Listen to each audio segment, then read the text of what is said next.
प्रदीप मिश्रा की पाठशाला में आप सभी को स्वागत है। आज हम लोग मैथ्स एमपी बोर्ड में जो मैथ्स का पेपर हुआ था उसके बारे में डिस्कशन करेंगे। सोल्यूशन बताऊंगा और कॉन्सेप्ट शांत बताऊंगा।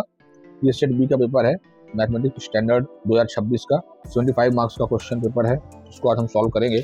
एमपी बोर्ड का पेपर सीबीएसई बोर्ड की तुलना में काफ़ी आसान आता है। मतलब यदि अपन सीबीएसई बोर्ड के पेपर को 10 रेटिंग दें, एमपी बोर्ड की रेटिंग जो है 4 ही आएगी, है ना, जो स्टैंडर्ड इस बार का जो एग्जाम हुआ है।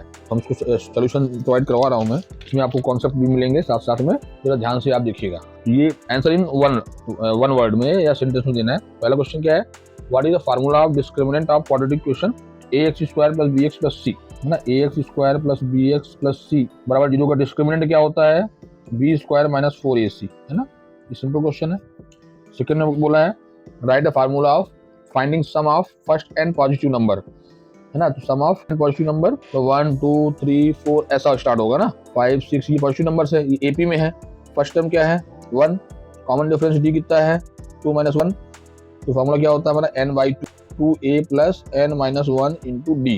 एन हमारा n रख लीजिए, 2a कितना है 1 है, n-1 डी कितना डी भी 1 है। तो ये हमारा n/2 ये हो जाएगा अपना 2 प्लस n-1, यहाँ से आ जाएगा n/2 n+1, है ना। ये हो जाएगा मतलब n+1/2, है ना। ये अपन याद भी कर सकते हैं, हमेशा आता है अपना उपयोग में, है ना। बाकी अपन डिराइव भी कर सकते हैं, ठीक है।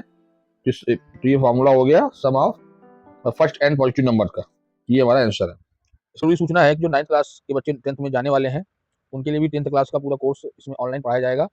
एवं 9th क्लास वालों के एग्जाम भी होने वाले हैं, तो मैथ्स और साइंस के पूरे टॉपिक्स और कॉन्सेप्ट के साथ सोल्यूशंस आपको बताए जाएंगे, पढ़ाए जाएंगे। तो हमारे चैनल से बने रहें, लाइक करें, शेयर करें और दोस्तों को भी ज्वाइन करवाएं ताकि आपको लाभ मिलता रहे फ्री में एजुकेशन का।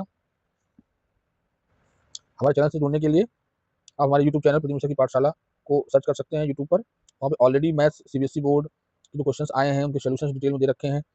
चैनल की प्लेलिस्ट में आप जाएंगे तो यहाँ पर देखिएगा क्लास 10th के मैथ्स और फिजिक्स के बहुत सारे क्वेश्चंस और उनके सोल्यूशंस, कॉन्सेप्ट 9th क्लास के भी कुछ कॉन्सेप्ट इसमें ऑलरेडी डले हुए हैं। तो हमारे चैनल को विजिट करिए, वीडियोस देखिए, लाइक करिए, उसमें कमेंट करिए, कोई प्रॉब्लम आ रही है तो डाउट पूछ सकते हैं। और हमारे इंस्टाग्राम पेज को भी आप ज्वाइन कर सकते हैं, प्रदीप मिश्रा की पाठशाला। और हमारे वीडियो को लाइक करें, शेयर करें, सब्सक्राइब करवाएं और आपके दोस्तों को भी बताएं। Thank you. अब सोल्यूशन में वापस आते हैं, अगला पार्ट करते हैं। तो थर्ड क्या पूछ रहा है, what is distance between origin and point 3, 4। Origin मतलब 0 और 3 4 इसके बीच में डिस्टेंस बताना है। डिस्टेंस फॉर्मूला क्या होता है हमारा, √x2 minus x1 square plus y2 minus y1 का स्क्वायर, ठीक है। ये हो जाएगा 3 माइनस 0 का स्क्वायर प्लस 4 माइनस 0 का स्क्वायर, ये हो जाएगा 9 प्लस 16 √, है ना। यहाँ से कितना जाएगा 25 √, ये हो जाएगा 5 यूनिट। डिस्टेंस में कुछ दिया नहीं, दे नहीं रखा कि सेंटीमीटर में मीटर में क्या है, तो अपन यूनिट करके छोड़ देंगे, ठीक है। फोर्थ में क्या पूछा है, right the formula of length of an arc of sector of angle theta. ये बोल रहा है कि एंगल थीटा पे ये हमारा length of arc of A sector, ये पूछ रहा है लेंथ ऑफ आर्क, ये वाला लेंथ पूछ रहा है, ठीक है। इसका फार्मूला क्या होगा, देखिए जो सर्कल का पेरीमीटर कितना होता है 2πr 360 रोटेशन का जो आर्क है या आप बोलिए पेरीमीटर है 360 डिग्री की वैल्यू होती है 2πr, 1 डिग्री की वैल्यू 2πr/360। तो थीटा एंगल में कितना आर्क बनेगा इंटू थीटा, ये हमारा फार्मूला हो गया। इसको आप चाहो तो उसे यहाँ पे काट दीजिए, तो πr θ/180, ये इसका आंसर हो जाएगा, ठीक है। नेक्स्ट पार्ट देखते हैं, what is the class of maximum frequency is called. Maximum frequency क्या होती है, हमारा क्लास को क्या बोलते हैं, मॉडल क्लास बोलते हैं ना, है ना। मोड क्या होता है, मोड हम निकालते हैं, मोड मतलब जहाँ पे मैक्सिमम फ्रीक्वेंसी हो।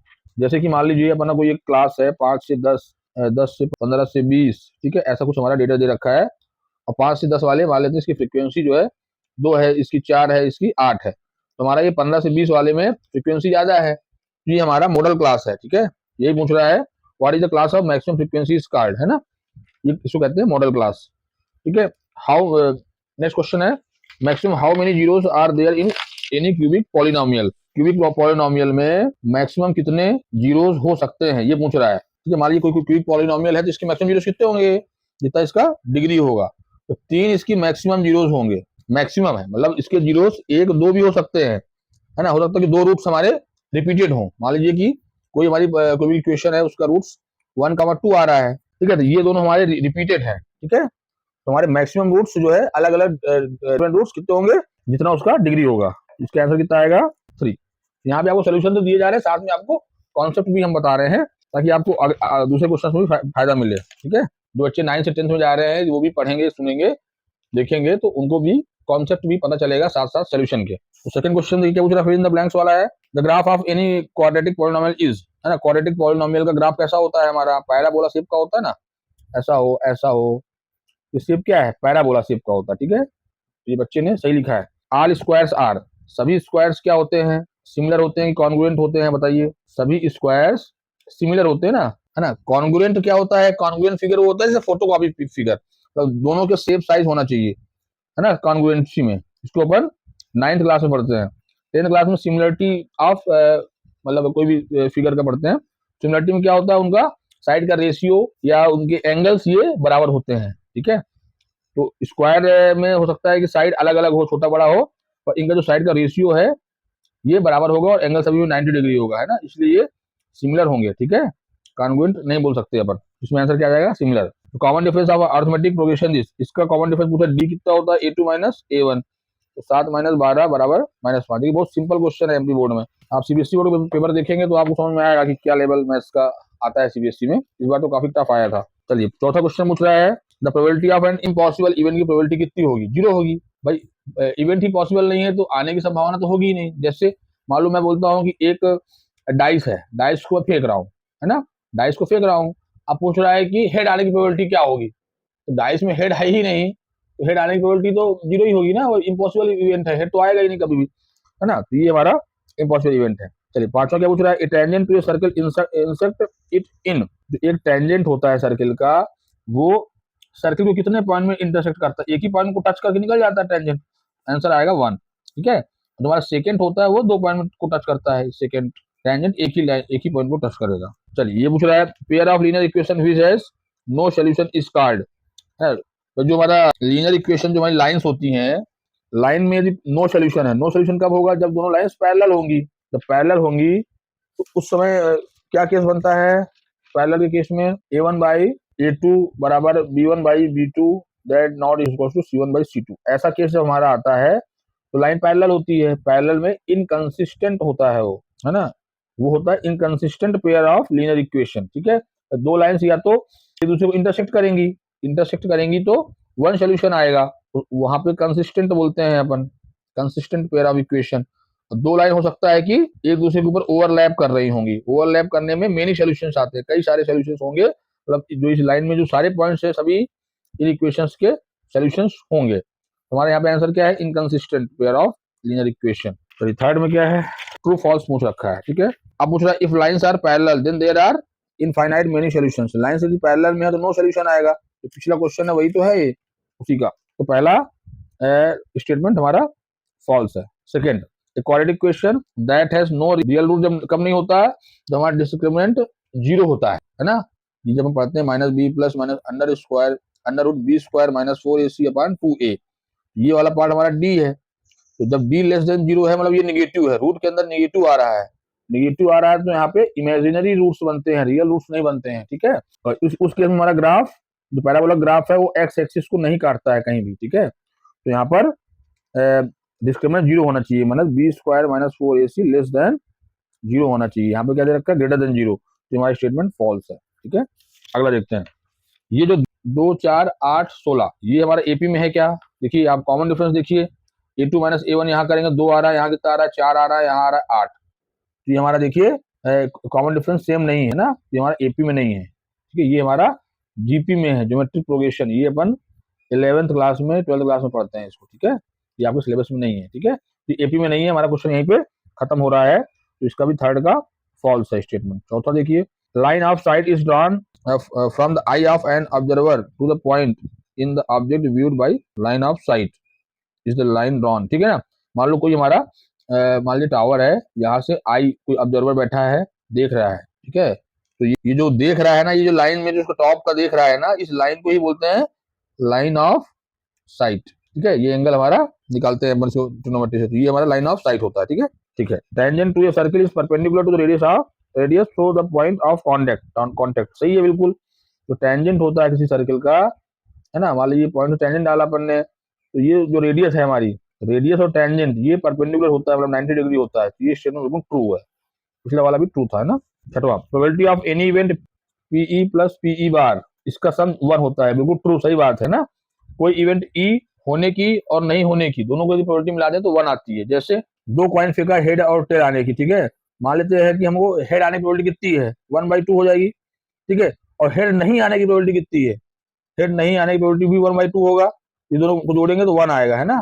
तो पी हेड आने की और हेड नहीं आने की, इसको मिला के हमेशा 1 ही आएगा, ठीक है, तो स्टेटमेंट ट्रू है। यहाँ पे सोल्यूशन के साथ साथ आपको हम कॉन्सेप्ट भी दे रहे हैं, इसीलिए ताकि आप यदि इसको अच्छे से करेंगे, देखेंगे, तो आपको और भी चीजें क्लियर होंगी। केवल एग्जाम पास करना ही इंपॉर्टेंट नहीं है, आप आगे भी एग्जाम देंगे उसमें फायदा आपको मिलेगा, ठीक है। 10th का क्लास का एग्जाम ही हमारा टारगेट नहीं है, आगे भी अपने को पढ़ाई करनी है, तो वैसा आपको सोल्यूशन दे रहा है। देखिए एलसीएम ऑफ 6 and 15, है ना, ये क्वेश्चन नंबर 4 है, एलसीएम पूछ रहा है, सिंपल है, 6 और 15 का एलसीएम आप फैक्टर बना कर सकते हैं, ऐसे भी कर सकते हैं, जैसे मैं बता रहा हूँ, 3 से भाग देंगे, 1 यहाँ 5 बचेगा, यहाँ 5, इसका एलसीएम कितना आएगा, 2 गुणे 3 गुणे 15 30, ऑप्शन नंबर डी, ठीक है, डी वाला करेक्ट है। सेकंड, अब ये देखिए फिर वही पूछ रहा है, a1/a2 equal to b1/b2 not equal to c1/c2, है ना, तो क्या होगा, हैज नो सोल्यूशन आएगा ना, दोनों लाइंस पैरेलल है, दोनों लाइन, ये कंडीशन कब बनती है तो दोनों लाइन पैरेलल होती है, पैरेलल होती है तो कहीं भी काटेंगे नहीं एक दूसरे को, तो काटेंगे ही नहीं तो मतलब कोई सोल्यूशन नहीं आएगा, कोई कॉमन पॉइंट नहीं आएगा। ये क्वेश्चन हमारा 3 बार इस टाइप में आ चुका है इसी पेपर में। देखिए एक बार ऐसा कैसा क्वेश्चन ये भी आया है यहाँ पे, एक तो ये आया था, है ना, इनकंसिस्टेंट, फिर इसके बाद देखिए ये वाला, if lines are parallel then there are infinite many solution, 1 2 और ये 3 क्वेश्चन हमारे एक ही पॉइंट पे, एक ही टॉपिक पे या एक ही कॉन्सेप्ट पे आए हुए हैं, पैरेलल लाइंस वाला, ठीक है। चलिए थर्ड वाला देखते हैं, alpha beta are the zeros of quadratic polynomial this in value of alpha plus beta, sum of roots पूछ रहा है, सम ऑफ रूट कितना होता है -b/a, हमारा इक्वेशन में -b/a करेंगे तो ऑप्शन नंबर ए ये हमारा करेक्ट है, इसमें सी करेक्ट है, ठीक है। चौथे में देखिए discriminant value of quadratic equation this, discriminant निकालना है, डी कितना होता है -b² - 4ac, डिस्क्रिमिनेंट होता है, b², ये b कितना है यहाँ पर -4 है, -4 का स्क्वायर -4, a कितना है 2 है, और c कितना 3 है, तो ये जाएगा 16 माइनस 4 दूनी 8 24, तो हमारा ये निगेटिव आएगा -8, ऑप्शन नंबर बी आएगा। डिस्क्रिमिनेंट निगेटिव है, इसका मतलब पैराबोला कहीं भी कट नहीं कर रहा है एक्स एक्सिस को, ठीक है। यहाँ पर नो रियल रूट्स, कोई भी रूट्स जो है रियल नहीं होंगे, इमेजिनरी हो सकते हैं, इमेजिनरी रूट्स आप पढ़ेंगे 11th 12th में, ठीक है। तो हमारे पास अभी 10th क्लास के सिलेबस के हिसाब से नो रियल रूट्स, ठीक है, और पैराबोला एक्स एक्सिस को नहीं काटता है। नेक्स्ट क्वेश्चन देखिए, तो tangent P A and P B from a point P to a circle with centre O inclined to each other at angle of 60, then angle P O A is equals to, ठीक है। बोला एक circle है, यहाँ पर एक point P से tangent इस सर्किल को बनाया गया है, एक पॉइंट से एक सर्किल में 2 टेंजेंट हम मैक्सिमम ड्रॉ कर सकते हैं, ठीक है ना, जो इसको टच करके जाए, जस्ट टच करके जाए, ठीक है। ये हमारा रेडियस है, रेडियस और टेंजेंट परपेंडिकुलर होते हैं, क्वेश्चन में भी आया था पीछे, है ना। ये हमारा 90 डिग्री है, अब पूछ रहा है कि ये मान लो पॉइंट ए है, ये बी है, P A and P B, centre O. अब ये बोल रहा है कि टेंजेंट जो एक दूसरे पर 80 डिग्री पर इंक्लाइन हो रहा है, ठीक है, ये 80 डिग्री है, तो ये वाला एंगल पूछा है पी, ये एंगल पूछा है, ये वाला एंगल पूछ रहा है, ठीक है। तो अब देखिए अपन, ये दोनों ट्रायंगल हमारे, मतलब ट्रायंगल ए ओ पी और ट्रायंगल बी ओ पी, ये दोनों ट्रायंगल सिमिलर हैं क्या, triple S congruent, sorry congruent भी है, सिमिलर भी है ना, दोनों है, कॉन्ग्रुएंट भी है और सिमिलर दोनों है, ठीक है। बस जो फिगर हमारे कॉन्ग्रुएंट होते हैं वो ऑटोमेटिक सिमिलर तो होते ही हैं, है ना। ये दोनों ट्रायंगल ट्रिपल एस क्राइटेरिया, मतलब साइड देखिए, इन दोनों ट्रायंगल में ये साइड इसके बराबर है, ये कॉमन है ना, और ये रेडियस है, ये बराबर होंगे, 3 साइड इक्वल है, तो हमारा वो ट्रायंगल कॉन्ग्रुएंट भी बोल सकते हैं, सिमिलर भी बोल सकते हैं, है ना, जिस कारण से हमारा ये एंगल इसके बराबर है, ये एंगल इसके बराबर हो जाएगा, है ना। मतलब जो उसके सिमिलर और कॉन्ग्रुएंट का जो हमारा थ्योरम होती है, उसमें जो दे रखा है करस्पॉन्डिंग एंगल और करस्पॉन्डिंग साइड्स के बारे में जो बताता है ना, तो उस आधार पे करस्पॉन्डिंग एंगल हमारे सेम होंगे। ये वाला एंगल मान लो अल्फा है, ये वाला भी एंगल अल्फा आएगा, ये बीटा है तो ये बीटा आएगा, ठीक है। तो देखिए ये हमारा 80 है ना, और ये दोनों बराबर है, मतलब ये हमारा 40 डिग्री है, 40 डिग्री ये है, 90 है, तो 2 4 13 130 डिग्री, तो ये आएगा हमारा 50 डिग्री। क्यों? क्योंकि ट्रायंगल के तीनों किसी ट्रायंगल के तीनों एंगल का जो सम है वो 180 होता है, 2 एंगल दे रखा है 40 और 90, इसे फाइंड आउट कर लेंगे, ठीक है। तो ये आएगा हमारा 50 डिग्री, तो इसका पार्ट आएगा ए पार्ट। वीडियो के अगले पार्ट्स के लिए हमारे चैनल से जुड़े रहें, लाइक करें, शेयर करें, सब्सक्राइब करें।